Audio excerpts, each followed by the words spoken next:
Muy bien, estimados alumnos, vamos a seguir compartiendo nuestra clase del día de hoy.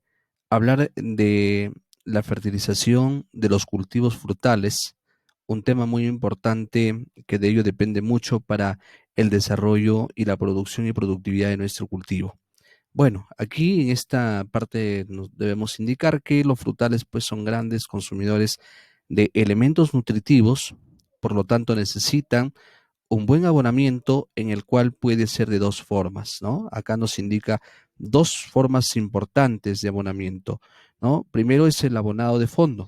Esto se utiliza o se hace al inicio de la siembra, ¿no? Se coloca el abonado, mayormente se hace con productos orgánicos, con abonos orgánicos, en el fondo del surco, ¿no? Que esto nos va a ayudar a conservar la humedad y nos va a facilitar justamente también diferentes elementos como el famoso NPK, el nitrógeno, el fósforo, el potasio, que nos va a ayudar también al desarrollo de la planta. Luego tenemos en frutales el abonado de mantenimiento. En el abonado de mantenimiento lo podemos clasificar en dos partes, ¿no? Uno cuando se hace justamente en el momento de desarrollo de la planta, va a ir creciendo, poco a poco necesita, ¿no? de abonar, ¿no? O fertilizar también en esa etapa de desarrollo, ¿no? Para que la planta esté con las mejores condiciones y tengamos una buena producción y productividad.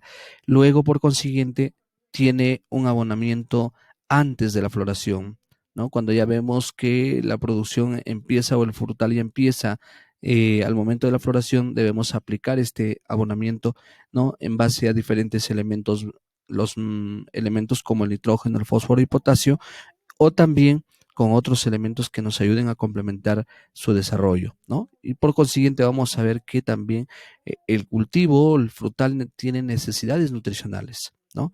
Y justamente para los diferentes procesos necesita o requiere de una serie de elementos. Por ejemplo, el metabolismo de la planta. Debemos indicarles aquí que el metabolismo de la planta pues necesita la planta necesita para el desarrollo, para la sintetización de sus alimentos, ¿no? Especialmente y debemos recordarles siempre lo que hemos venido viendo siempre, que el recurso hídrico, es decir, el agua, necesita mucho la planta para poder absorber los diferentes nutrientes que necesita para su desarrollo. Luego, debemos indicarles que también para el crecimiento propiamente dicho de la planta, igual, ¿no? Y la acumulación de reservas. La acumulación de reservas es muy importante, ¿no? Como la planta acumula sus reservas y hay eh, una buena alimentación nutricional de la planta, vamos a tener buena acumulación de reservas. ¿Para qué? ¿Para qué momento? Para en algún momento de que la planta no tenga tal vez agua y no pueda absorber nutrientes, pues esa planta va a tener unas reservas acumuladas.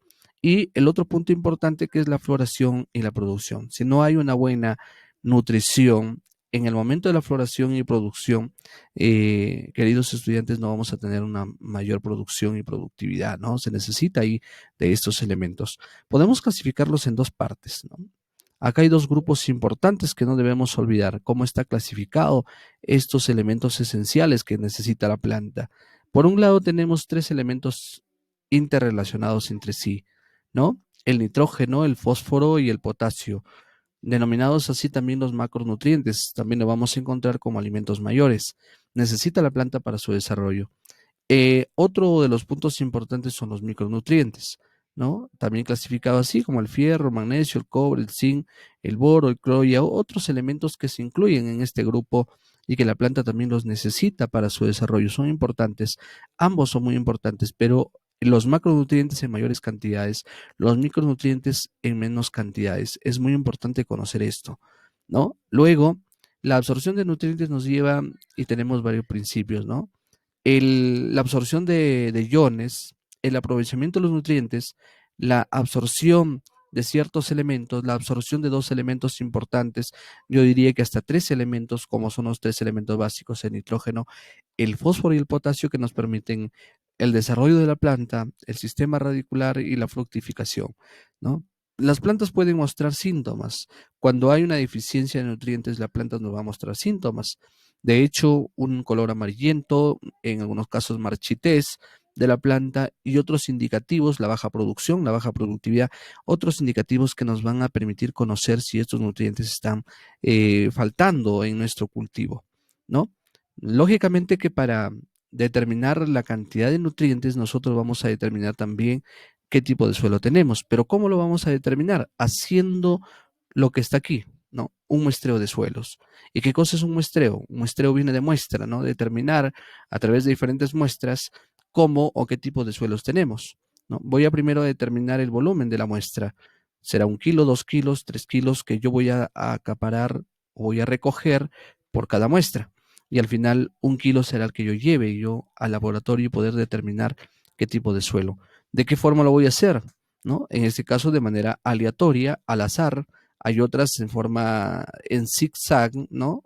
Hay otra forma también en forma circular, ¿no? Hay otra forma en forma rectangular, cuadrangular, de diferentes formas, de tal modo que yo pueda recolectar el mayor número de muestras que me permita a mí saber justamente qué tipo de suelo. En este caso también encontramos que las muestras pueden ser tomadas a dos profundidades, de 0 a 30 centímetros hasta 60 centímetros. Eso me va a indicar que hasta los 60 centímetros yo qué tipo de suelo tenemos. Y aquí vemos cómo se va muestreando, cómo se va determinando este número de muestras, ¿no? Muy bien, muchísimas gracias. Ha sido nuestro tema del día de hoy.